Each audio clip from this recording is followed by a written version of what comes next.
So, Ajahn, what should you do when the Ajahn late? He's supposed to be here at 3:15 and he doesn't get here till 3:30. You should ask him to apologize. I apologize. Next question. Dear Ajahn, can you speak a little about your thoughts on dependent origination? Specifically, the difference between a subject-object view of causality versus a time period view. Present causes and condition lead to future effects. I'm having a bit of a debate with someone about this, and another viewpoint might be helpful.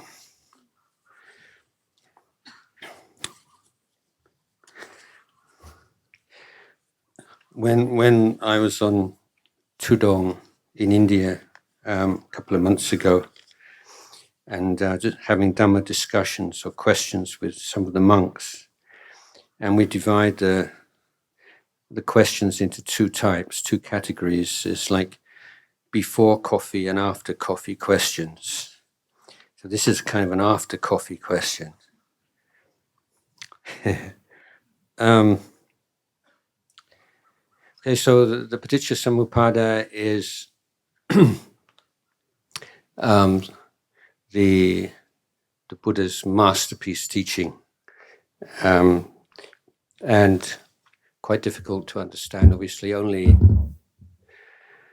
I went to pay my respects one year to Lumpu Ted, one of Lumpu Man's great disciples, and I told him one of my friends has asked a question, whether you could explain about the Paticca Samuppada. He said, no, I'm not going to do that.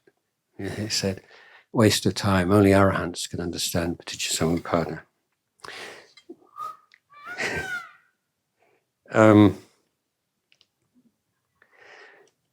There's a short version of Paticca Samuppada, which is called Idappaccayata, which is a little bit easier when with this as condition, then that as result. In other words, Paticca Samuppada, or in its short version, Idappaccayata, is an examination of causality and the causes and conditions behind phenomena. So there are two different ways of looking at Paticca Samuppada. There's sort of the, when we call the commentarial view, and then it's the Abhidhamma view. In summary, the Paticca Samuppada is not always, but most commonly explained in terms of 12 factors. And in this first interpretation model, then we divide these 12 links on a temporal basis, meaning first two links are taken to refer to events in a previous life, and then you have all those in the present life and then the future life. So it's used as a model to explain rebirth, or as a model which incorporates the teaching of rebirth. The Abhidhamma commentary and modern commentators, particularly in Thailand, Ajahn Buddhadasa, prefer to look on the 12 links as being present in every moment of experience, or in every in this life, and something that can be seen and recognized in this life. And there's something of a debate between the two views, and I think that they can both live together. There's no need to choose one over the other. In the interpretation of the Paticca Samuppada, which refers specifically to this life, then the key link, which is referred to as the basis for meditation practice, is the link between vedana, or feeling, and tanha, or craving. So once craving is present, then all the other links are present. And this is not a like this leads to that, to that, to that. It's not a temporal progression in that way. That's why it's so difficult to understand. But here at least we can say, at the moment of sense contact, or phassa, the eye sees a form, ear hears a sound, and so on, there is always a feeling. That's just the nature of things. That's nothing to do with mindfulness, wisdom, lack of it. There is, whether it's an ordinary unenlightened person or an arahant, there is always a feeling present at every moment of existence. And there are only three feelings. So we call sukha vedana, dukkha vedana, sukhama dukkha vedana, or pleasant feeling, unpleasant feeling, and neutral feeling. I recently read something in which the author says that use of the word feeling can be rather misleading in English because we use the word feeling to experience. So, for instance, we say, I feel anxious, we mean I am experiencing anxiety, or there is anxiety. And so I like the modern, quite recent tendency to translate Vedana as feeling tone. It's the tone of experience. And so there is always a tone of experience. So again, some people find this difficult, and the author of this short teaching suggested another analogy of taste, and saying we can speak about sweet, bitter, and neutral or bland taste. So every experience has a sweet, a bitter, or a bland taste to it. So this is an analogy, just a way of thinking about Vedana. Or we can say, right now, is this experience one which you would like to continue, or you would like to end, or you don't mind either way? This is pointing again to experience of Vedana. Anyway, the teaching here is that Vedana arises for everyone. But the unenlightened being, lacking mindfulness at the moment of phassa or contact, reacts to Vedana with tanha or craving. So with pleasant feeling, sweet feeling, grasps onto it. With bitter feeling, pushes away. And with neutral feeling, sort of a dull state of not really knowing what it is and hovering around it a bit, or ignoring it altogether, and thus being open to delusion of various kinds. Anyway, with the practice of mindfulness and the development of Dhamma, at the moment of Vedana, there is the recognition of sukha vedana, dukkha vedana, sukhama dukkha vedana, sukhama dukkha vedana. Sweet feeling is sweet feeling, bitter feeling is bitter feeling, bland feeling is bland feeling. And so tanha does not arise at that moment. So the analogy is given like a chain, and this is the weak link of the chain. You cut the chain between Vedana and tanha. There's no other link which is vulnerable in that way. In other words, you cannot create you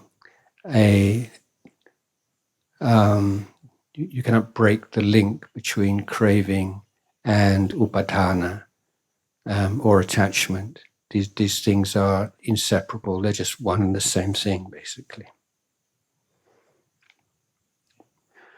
So back to the question, in practical terms, this is a good way of in incorporating teachings of Paticca Samuppada into daily life practice. But the interpretation of three life model is worth studying and has a venerable history, and many very wise people are happy with that interpretation.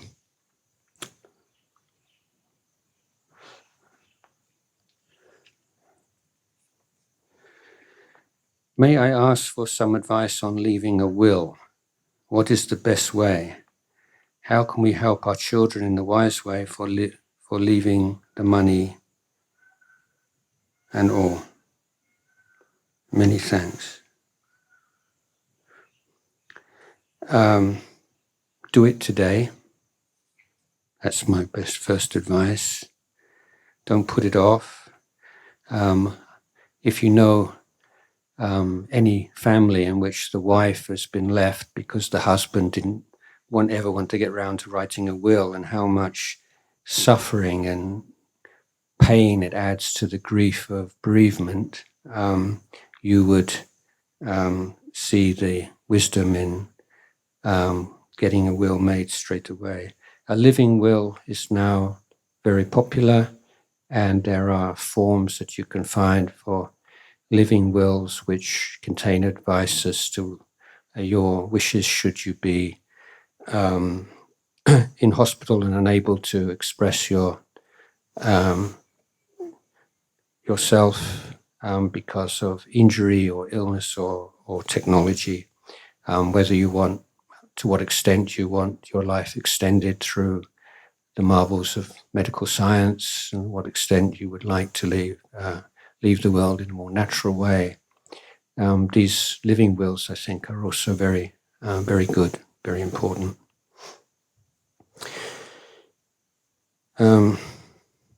How can we help our children in the wise way for leaving the money and all? I'm not quite sure I understand that, but I think just generally as a Dhamma teaching for ourselves and for children is really revolves around looking more closely at the nature of happiness and what makes us happy, and what role money plays in providing happiness. Does it really play as large a role as we think? And so not telling children, that money's everything, or that money's nothing, or just enough to meet your needs. It's more effective if you encourage children to investigate for themselves, and you can even, look up many studies, United Nations studies, many educational institutions have produced studies comparing income and rise in income to levels of satisfaction and happiness. And the overall summary I would give is that without security with regards to what we call the four requisites of food, shelter, clothing, medication, maybe we would add these days education. Without security in those areas of life, there can be no real happiness and no real spiritual progress. And this is why the Buddha, besides the chief role of a government or of a king, is to ensure that everyone in the kingdom, in the country, has access to the four requisites. But once you have sufficient wealth to secure yourself in regards to, and your family in regards to the four requisites, then the relationship between increase in income, increase in wealth, and happiness is no longer so clear-cut. As long as you don't have those four requisites, it's very clear the more money you have, the more happy you are generally. But once you go beyond that insecurity, then it's hardly any correlation at all. between having, a million and 100 million or whatever it might be. So we can be really scientific about it as well, and not saying, oh yeah, this is what monks say and this is what people who don't live in the real world say. There are a lot of so-called real world studies that point to the fact that money and wealth is a condition for happiness, but it's not a cause of it, and it can lead to unhappiness as often as happiness. So the question is, how wise are you in the use of your wealth, and how should wealth be used to produce maximum amounts of happiness and contentment in your life of those you love, and the community that you live in. So bringing up the question of money and not being superstitious and gullible and just believing all of the propaganda that we're subjected to in a capitalist society about the value of money, looking clearly for yourself. And then I think that just lead on naturally to ideas of what would you do with excess wealth that you haven't used, and who you'd give it to, and how you distribute it, and how much you'd give to your kids, and how much you'd give to other worthy recipients. Prajan, how can one undoubtedly believe in rebirth when one can't see past lives? Well, you can't. Yes, I have to disappoint you on that one. That's the whole point. That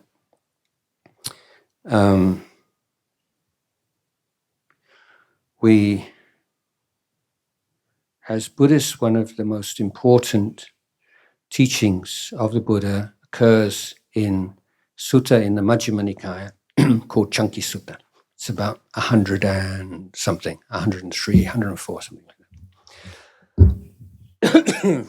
And in the sutta, the point the Buddha makes is that no matter how that, let me rephrase that, unshakable faith in a doctrine does not prove that it must be true.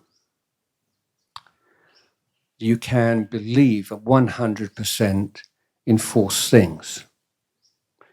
I don't think that anyone can really refute that system, even if you have a very strong faith in your religion's teachings. Then that would imply that you believe that people who have 100% faith in other religions have faith in false things, and they think the same about you.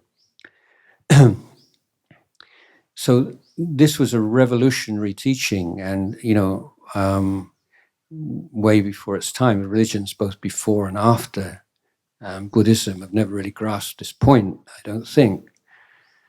And in many religious groups, there is a circular logic here. It's true because I believe it. Or why do you believe it? Because it's true. It's true because I believe it because it's true. And this is why religions are always at each other's throats, because of this basic logical fallacy. Of course, we can unreservedly, undoubtedly believe in things which are not true. Therefore, we should always take our faith with a pinch of salt. So in the case of rebirth, then the influence of Western ways of thinking and looking at religion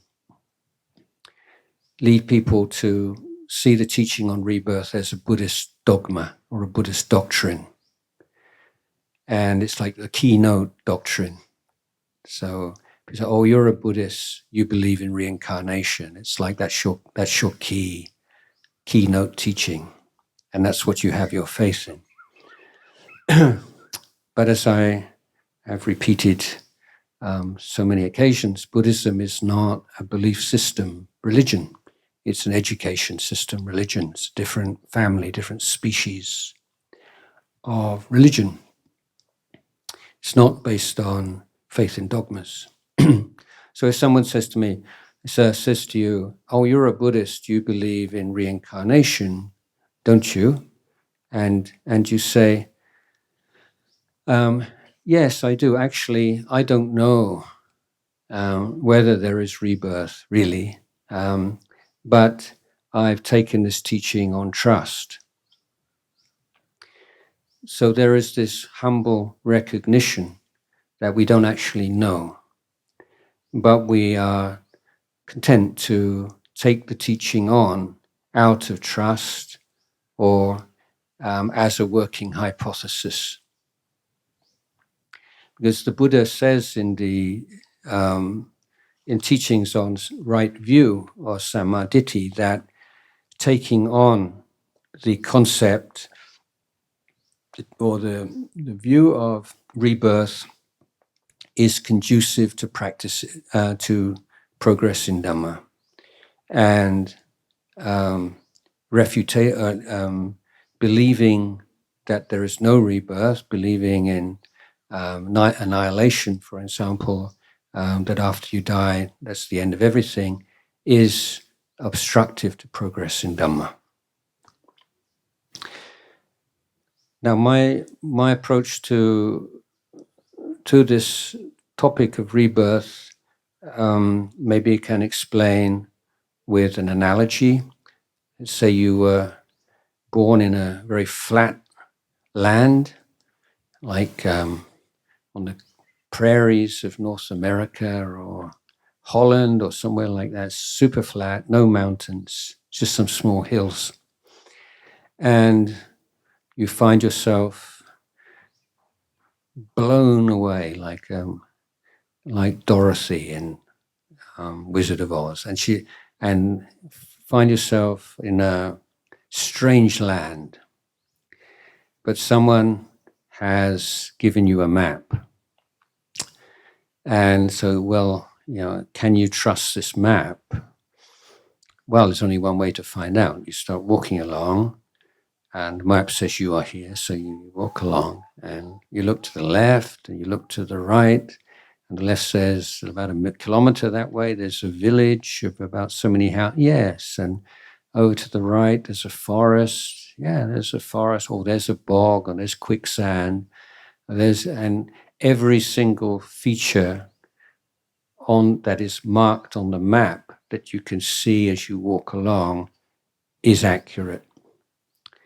So after a certain distance, you start to have trust in this map. This is a reliable map. This is not superstition. This is a conclusion drawn from the fact that there are so many different features that you have put to the test, and they've all been completely accurate. So you cannot say, therefore, this whole map is accurate in every detail, but it seems probable that it is so.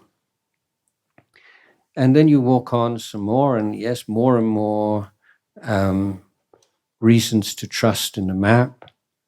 And then you sit down, you think, have a rest, and open up. So it's one of these old maps. This is not a digital map. So open up. You remember those maps, like maps like this, and and you see something called a mountain. Goodness, what's a mountain? You grew up in Iowa or somewhere like that, and it says these mountains are like 5,000 meters high, and you can't imagine it, because you've only ever seen like a hill, which is like, I don't know, 100 meters or something. So it's beyond your powers of imagination. So everything in you says, that's not possible. But then this other voice says, yeah, but is it really likely that all the areas of the map that you've traversed are all completely accurate, and this would be so completely inaccurate? Well, there's a 1 in 100 chance, maybe.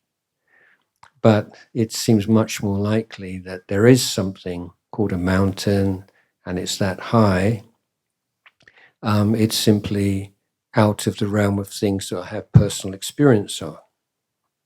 So let's keep walking. So this very long, involved analogy, I hope you can follow what I'm talking about here is when you're practicing the Dhamma, starting off with basic things like the joy that comes from giving, the self-respect, the trust and warmth that arises in families through keeping precepts and so on and so forth. And yes. So you're constantly ticking these off. Yeah, that's so true. Yeah, that's so true. And things you don't expect. And you think, yeah, that's exactly what the Buddha said. So you get this real sense the Buddha knows what he's talking about. Okay. And then you come across his teachings, the Buddha, about rebirth. And that's like the mountains of the person who's born in a flat land. It's like, what?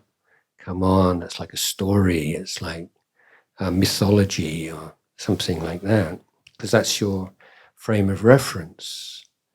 But then you think, yeah, but is it likely that the Buddha was so wise and so insightful about everything that I've experienced so far on this path and could be so completely wrong about that? So that's the logic, inferential path to confidence in rebirth, based upon trust in the Buddha's wisdom and the fact that he spoke about these things at some length, and even said that not believing blindly in their existence, but taking on the idea of them and as a working hypothesis, at least is an intelligent thing to do for someone who wants to follow the Eightfold Path. Now, another, for me, really convincing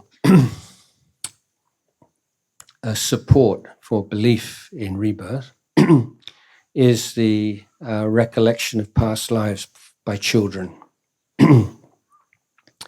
And I've spoken about this before also, and then the work of the department in the University of Virginia in the United States, where they have a group of scientists who are not, I don't think, any of them Buddhists, but they're investigating this, been investigating this for some 20, 30 years now. And you can imagine, given the way in which the majority of the scientific community would look upon this kind of research, they had to be like super rigorous. So there's not even a possibility that someone's going to pick holes in it and make fun. And so now, after all this time, they have 2,500, 600 cases, very well documented cases of children remembering past lives and giving information which does not make, you just cannot explain in any other way. So this makes many people feel very uncomfortable, and a common resort is, oh no, I'm a scientist, I don't. So I think the response here is, okay, that's all right. We can talk on the scientific plane. This is the data. This is my interpretation of the data. Our interpretation of the data is this child is remembering a past life. This child is able to give detailed information about life in a family in another part of a country, which neither he or any member of his family has ever been to.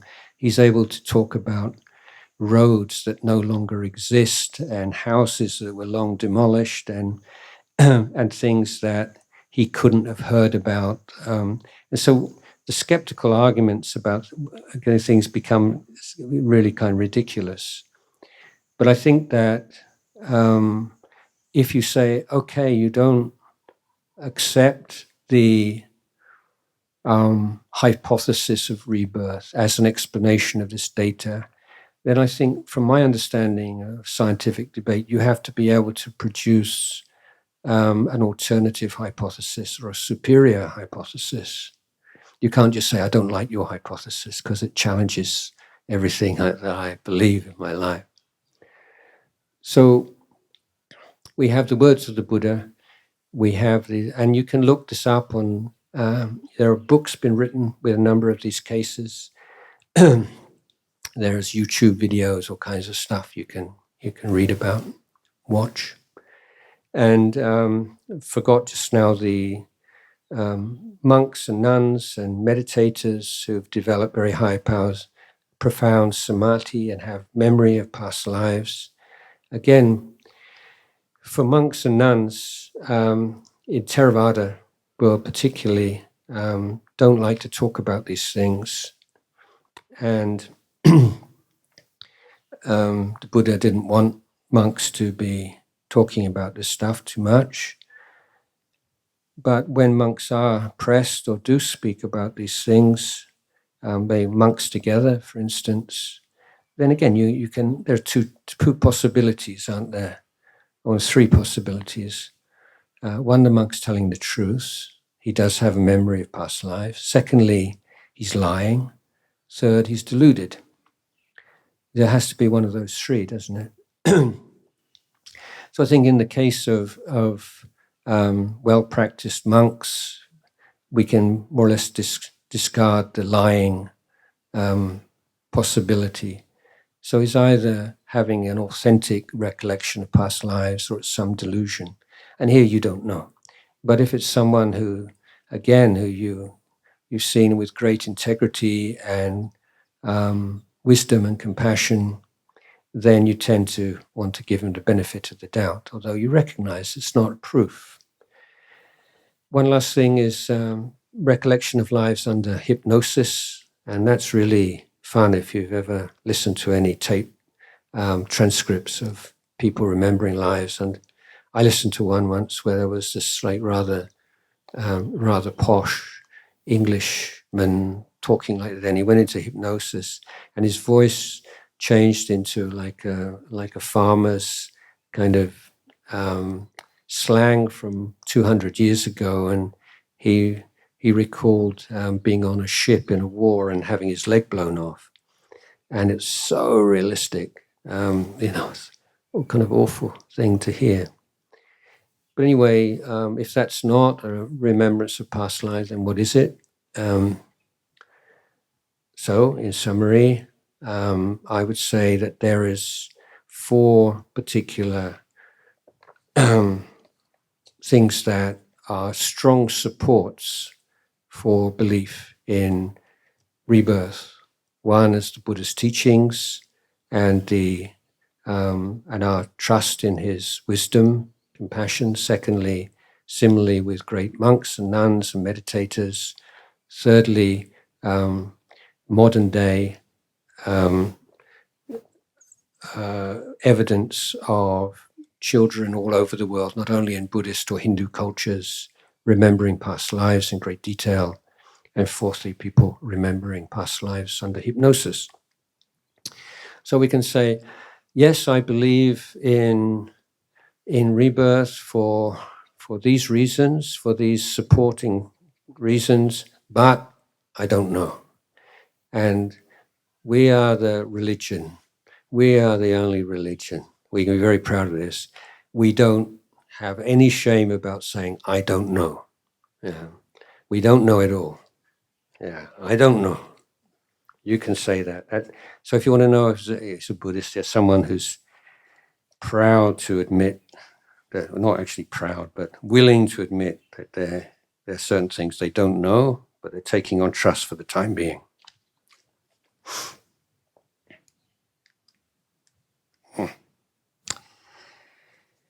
How can one differentiate between whether one needs more sleep or is it laziness when deciding whether to go back to sleep upon waking up? I find it hard to get out of bed at times when I'm not in retreat. I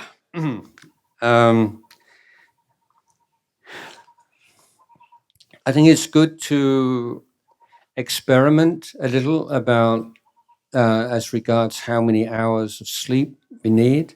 I think when we're younger, of course, like 8 hours, I think is a good standard.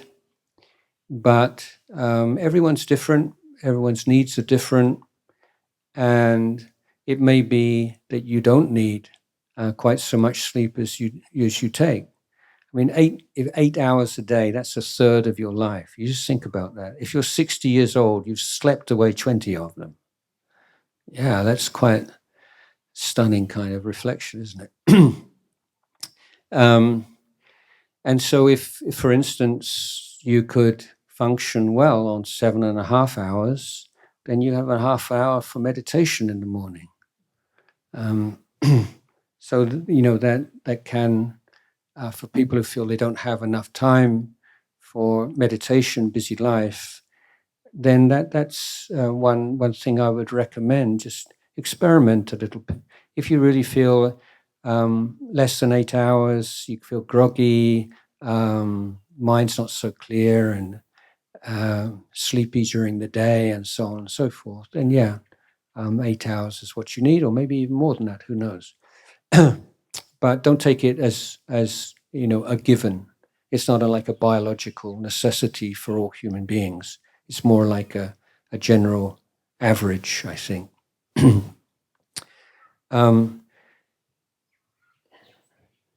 So once you have a sense of how much sleep you need, then if you wake up, then just look at the clock. If it's if you need, your body needs 8 hours, and you wake up after 2 hours, then probably it's okay to go back to sleep. But if it's morning, and you wake up, and it's a mindfulness practice as well. What's the mental state there? It's like, nah, I'm not ready for a new day. I want a bit more oblivion. So this sort of desire for oblivion, that's probably not a good thing to follow. And if you dream, we notice like dreams in the middle of the night are like one thing, but if you dream in the morning before you get up, that usually means that you're sleeping too much. It's like your body is ready to get up, but you don't let it get up. So it's this energy, and it manifests as a dream. And dreams before you get up tend to be not very good dreams, so dreaming is but getting up in the middle of the night, that's as you get older, gentlemen, then that's becomes quite a normal thing, and usually all right to go back to sleep again after going to the bathroom. But be interested in how much sleep you need and experiment a little bit, is my advice. Do you believe in soulmates? Can you please give me advice on how to check a life partner? Well, okay.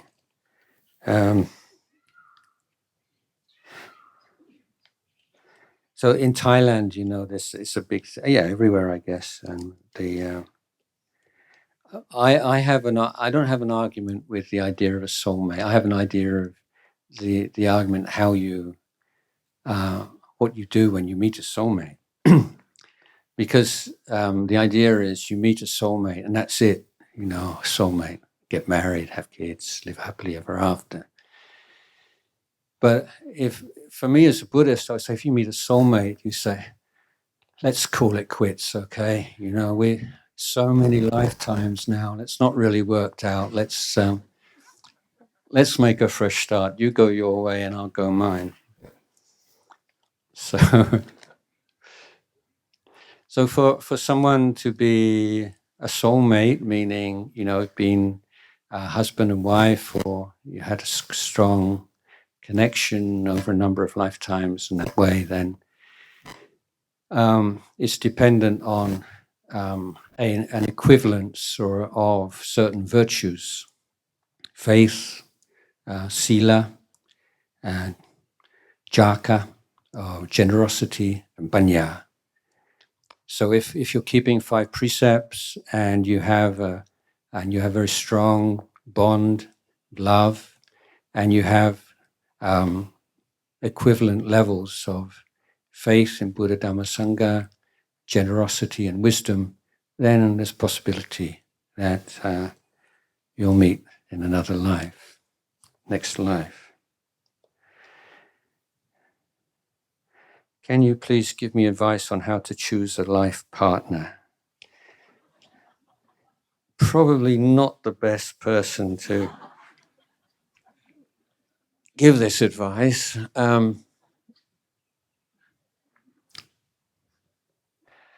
I think, what do I think? I think, first of all, be a good friend to yourself first. I think that the best relationships are based on friendship and making your goal to be a good friend and to cultivate good friends. And from what I've seen of healthy, long-term marriages, then it's friendship which is the bedrock. And when you're young, of course, the sensual and sexual side is more to the fore, but that's not sustainable for most people with the same intensity as you get older. But what becomes the refuge and what provides the true happiness is that sense of friendship and helping each other, both in worldly and spiritual goals, in realizing. So it's finding somebody who has the same level, same approach to ethics and morality and sila, someone who keeps 5 precepts and shares the same goals and values and aspirations. Those are the 2 main things. And as I say, this determination to create the very best possible friendship. Kindness is key.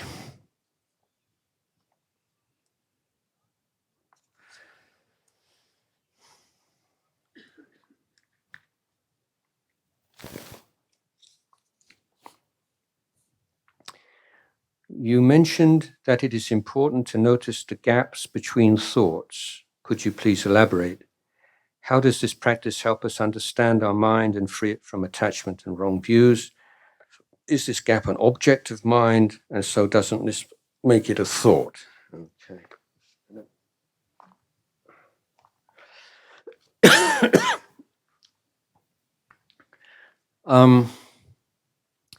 So identification with thinking is a very strong obstacle to progress in Dhamma, and the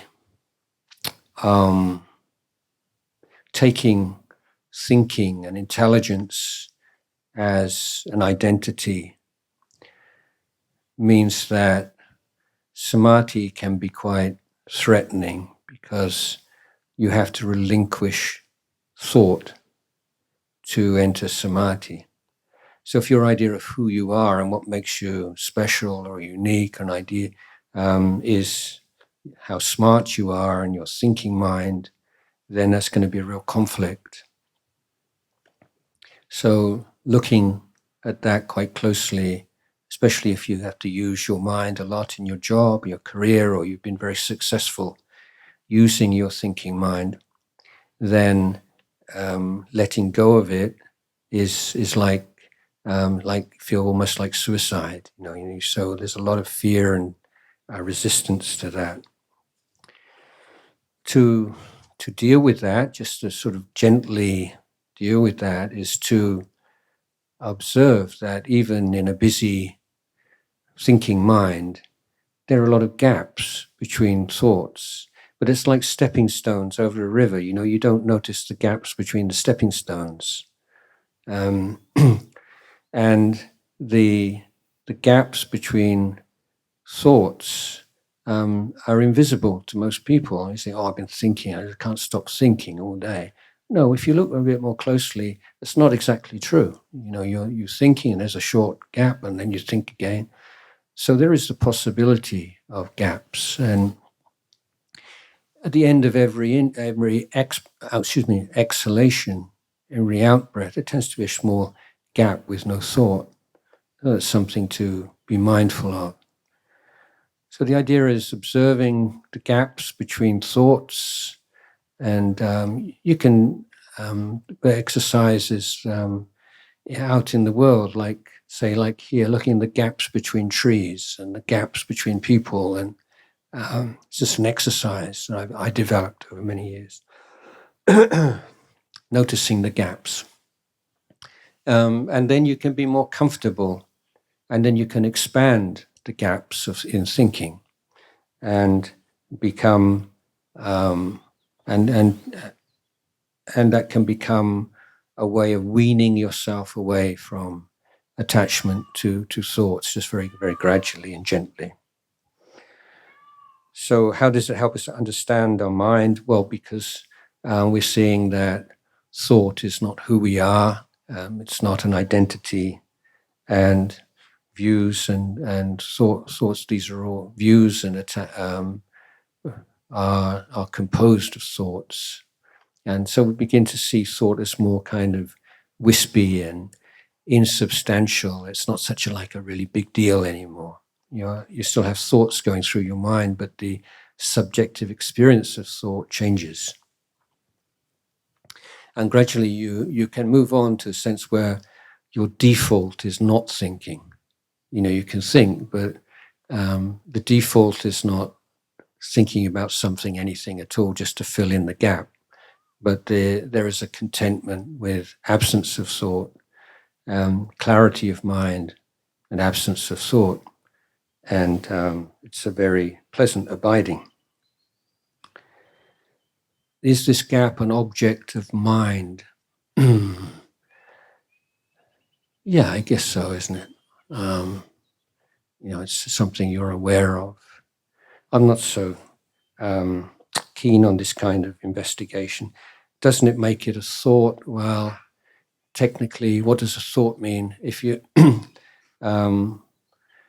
we are defining thought to include some kind of ideation or some kind of words or image, then we could say no. But if we think of thought as any kind of movement in the mind, yes, still no. I think not. I don't think I would consider it a thought, but it is a mental state, let's say.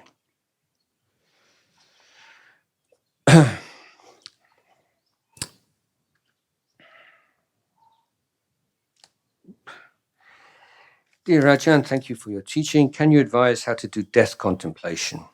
I often do it and bring to mind shortness of life and the good deeds I have done, but the mind will say, I'm ready to die, but it is a pity I am not Sotapanna yet. There is still attachment.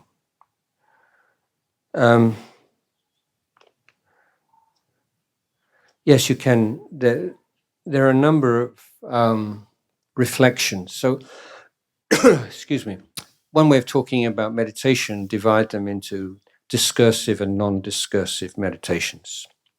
So a non-discursive meditation means no thinking, like contemplate, looking at the breath going in, breath going out. There's no thinking involved. But reflection on death or investigating the 32 parts of the body, the 4 elements,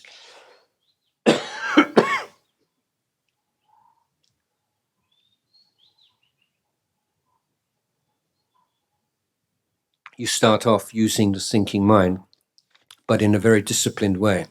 You give it very clear-cut boundaries and say, okay, mind, you want to think, go ahead, think, but think within this box, think only on this theme. So rather than the discipline being of maintaining focus on a sensation or a word, it's their focus on a theme or a concept or an idea of some kind. So with death meditation, it can be everybody dies. Okay, so that's your theme. And then you can elaborate on that. Everybody who's ever lived has died. Every man, every woman has died. Old people, young people, babies. So you can use your mind, you thinking, elaborating, but it doesn't lead to agitation because it's within these very clearly defined limits. Death is certain. The time of death is uncertain. Okay, that's another big theme. Yeah, time of death is uncertain. So we don't know. No, are we all going to be here tomorrow? We don't know. We think so, but we don't know. We have no guarantees at all, and not only us, but all the people that we love and whose life has meaning for us. They could die at any time, and we can all think of cases of people who have died suddenly. There's a monk, Jalkun Mongkon, who old friend of mine, friends for 30 years. He went to India last month, took a group of people to pay respects in the temple, Mahabodhi temple in Bodh Gaya, went back to his hotel, had a heart attack and was dead within half an hour or an hour after having no previous symptoms at all. So this is, it's unusual, but it's not shocking. Yeah, we all know stories like this. We can. Anybody can. And so the uncertainty of time of death and the uncertainty of the mode of death, how are we going to die? Are we going to die suddenly? To die from a long lingering illness, a painful illness, an unpainful illness? So many different possibilities. We don't know. No idea. So we can bring this sense of death to bring it to life, if you like, through this kind of contemplation and having maybe 3 or 4, 5 of these themes, and to go. And so you go over this theme and you can think about it, and maybe a particular aspect of the theme is powerful for you. But when you kind of run out of steam and feel you're repeating yourself too much, you go on to the next one, and similarly on to the next one. And then there'll be a point when you just feel too much contemplation. Then the mind's ready to go into calm and into looking at the breath, for example. But the most important feature of the death meditation is making it personal to you. I am going to die. So the Pali for this is Maranang me bhavisati. So this can be like a mantra. Maranang me bhavisati. Death is coming for me. I am going to die.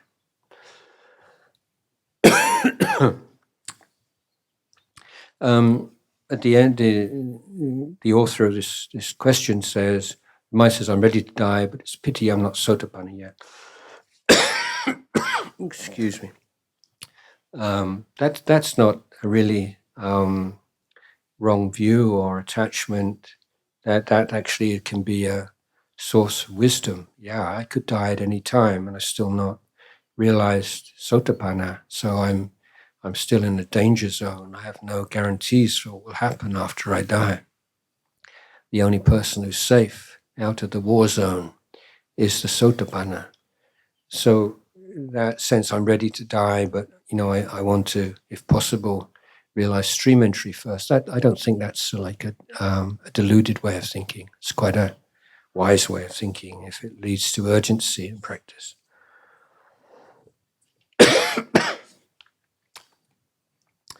In your experience, what are the most common problems that lay people tend to seek your guidance on? Is there a theme? What teachings of the Buddha you found to be key to solving the bulk of these problems? Do you know, I've answered so many questions, and so many. So I guess the most common problems are 3 main problems: greed, hatred, and delusion. They all fall into those three boxes. I do notice some, like the number of people who ask for advice on how to deal with anger exceeds to a great degree the number of people who ask for advice on how to let go of greed. People not so interested in learning how to let go of greed as they are of anger. And what teachings of the Buddha you found to be key? I don't think that there's any one particular teaching. The teachings of Buddha are so vast and so comprehensive and so rich that it's more a matter of grounding oneself in the teachings and living the teachings, and to the degree that when a question comes and there is a sense of which of the Buddha's teachings is most appropriate to that particular question. So same question, two different people might give two different answers. Sometimes people ask a question and it's not what they really want to ask, or there's a question behind the question, or a question behind the question behind the question. So don't always answer the question anyway. Okay,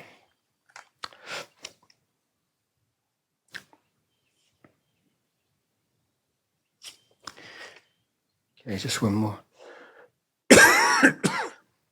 Talk too much. What is stream entry?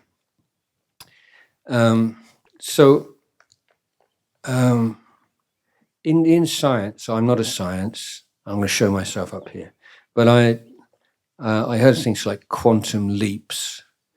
And for me, this means that there's a kind of a steady progression and then a leap, which is not obvious that it will take place given what's happened before.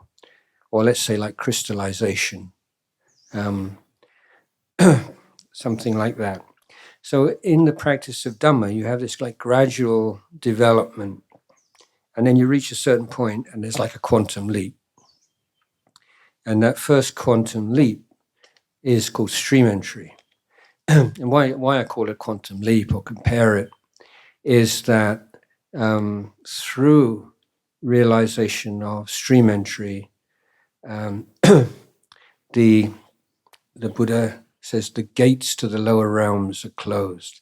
So in the cycle of rebirth, in all the different realms of rebirth, one who has realized stream entry will never again be born in a lower realm of being. So that's why I just said this is like the safety, the place of safety. And that without that, you have no guarantees, even if this lifetime you're leading a moral life. In future, you can't guarantee that you won't ever fall into a lower realm being till you realize stream entry. Stream entry is also a guarantee that within at most 7 lives, you will realize Nibbana.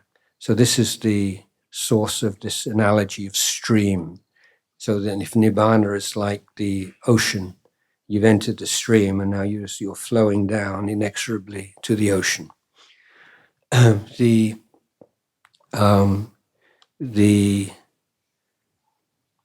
experience of stream entry is defined, and indeed the other levels of enlightenment is defined by the Buddha in terms of the abandonment of certain defilements and certain kinds of delusion, misunderstanding.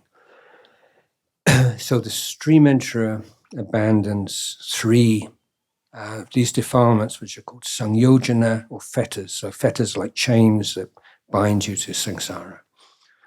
And of these 3, the key one is the attachment to the idea or the belief of the body and mind as self, being an independent, self-existent, permanent entity. And that view is abandoned, is exposed by insight into the 3 characteristics of anicca, dukkha, anatta, through vipassana, which is based upon samadhi, which is based upon sati, mindfulness. Now, together with this fetter, the two auxiliary fetters are abandoned. The first is doubt, skeptical doubt about, well, what really is the practice? Is there really such a thing as enlightenment? Are the Buddha's teachings really true? Are they really? Is it really possible to realize the Dhamma in this day and age, and so on? So all these doubts fall away once that first fetter has been abandoned, and you see the truth for yourself. And thirdly, there's the Silabbata Paramasa, which is in older translations it's translated as attachment to rites and rituals, but it means to attachment to particular practices and observances and techniques and particular ways of doing things, and giving them too much importance. When you're getting obsessed with a particular technique, you have to use this this is the only technique, for instance. Or say thinking you're purified through vegetarianism or veganism or whatever, or monks who only eat one meal a day are more pure than monks who eat twice a day, or walking barefoot is will purify your mind, and all these different kinds of practices which in and of themselves may be quite helpful to practice, but too much emphasis is put on them, and the causes and conditions for stream entry or an enlightenment reveal to the stream enterer. And so the wrong views and the wrong attributions of importance to various practices falls away. So that's stream entry.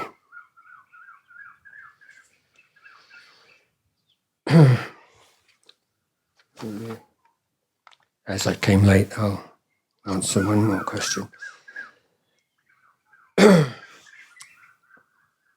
Could you please share us how you decided to ordain with Ajahn Chah as your preceptor? So I left England in 1975 at the age of 17 and traveled overland to India and spent a year in India and several months in Iran and Afghanistan and various places. And in India, particularly, pursued studies of Buddhism and Eastern religions and Mahayana, Vajrayana, Theravada. And by the time I got back to England after 2 years had elapsed, the question is what I'm going to do with my life. I realized I didn't want to go to university. I was expected to go to university. A gap year had turned into 2 years, and then I had to tell my parents it was never going to go to university. That's another story. And then I realized, well, I want to commit myself to study and practice of Dhamma, and reviewing all my experiences of practice so far. I think, yes, it's the Theravada school, which suits me the best. And I had heard during my travels on a number of occasions about an English monk in Thailand who people found very inspiring. And at about the time I left India, he disrobed, and by that time he had many students. And he went back to England and established a meditation center, and he and his students just tried to develop a Dhamma community. So they would, during the day, they would go and work as carers in old people's homes and doing things benefit to the society, and they would have morning and evening meditations together and regular retreats. So I signed up for one of these retreats, 10-day retreat, and it was wonderful. And during the evening talks, the teacher would often tell stories about his life as a forest monk in Thailand, and I thought, yeah, this is it. This is exactly what I've been searching for the last 2 years. That was when I really decided that that was the path to go to Thailand, become a forest monk. I made a friend on this retreat, and was going backwards and forwards to this place over the next few months. My friend told me that there were some monks, Western forest monks from Thailand, who were in London at the moment and were looking for a place to establish a forest monastery in England, and that I should go and ask for some advice, and that made sense to me. So I hitchhiked down to London and went to what's called the Haverstock Hill Buddhist Vihara, the Dhammapadipa it was called. And that's where I met Luang Por Sumedho for the first time, and ended up spending a few days there in the Hampstead Vihara, and heard about rains retreat. I didn't know what a wasa or rains retreat was, and the monks were all going off into the countryside to spend a few months. And one of the monks, some of you will know him, Luang Ta Viradhammo, was there at that time. This is 1978. And he said, well, if you're going to Thailand, best time to go is like November, December, when it's a bit cool. If you go in May, June, which was what it was then, it's going to be hot and sticky. And why don't you spend the rains retreat with us and go afterwards? So I said, yeah, okay. So what? And then the piece of the property in Oxfordshire was being offered for the use of the Sangha by very wealthy Burmese lay supporter. But he was also, quite frankly, hoping to make some money out of it, because he was he said that lay people could go and practice with the Sangha, but they had to pay. And it was like, this is 1978, so it was £8 a night. I can still remember this, which I would be equivalent to like £50 a night these days, something like that. I didn't have any money, so I thought, oh, that's... And then Ajahn Jayasaro said, never mind, you can go as a pakao, as an anagarika. And I said, then you won't have to pay. I said, what's that? He said, well, all you do is you shave your head, you keep precepts, wear white. And I said, that's all. I said, yeah, okay, go for it. And so the anagarikas in those days, they didn't wear sabong, they were trousers. So I had to find some white trousers. And one of my friend's dad was the owner of a fish and chip shop. And in the fish and chip shop, they wear these white uniforms. So I went and asked can I borrow one of a couple of pairs of your dad's white fish and chip shop trousers? And so that was my pakao uniform.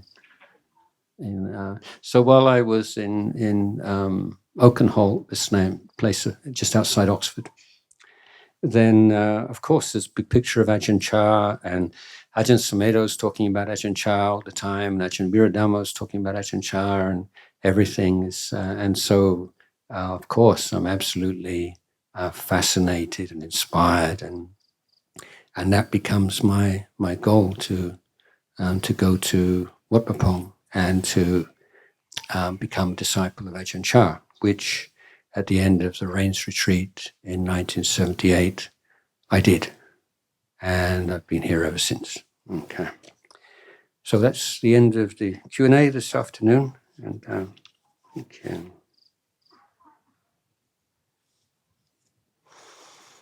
So you can bow and then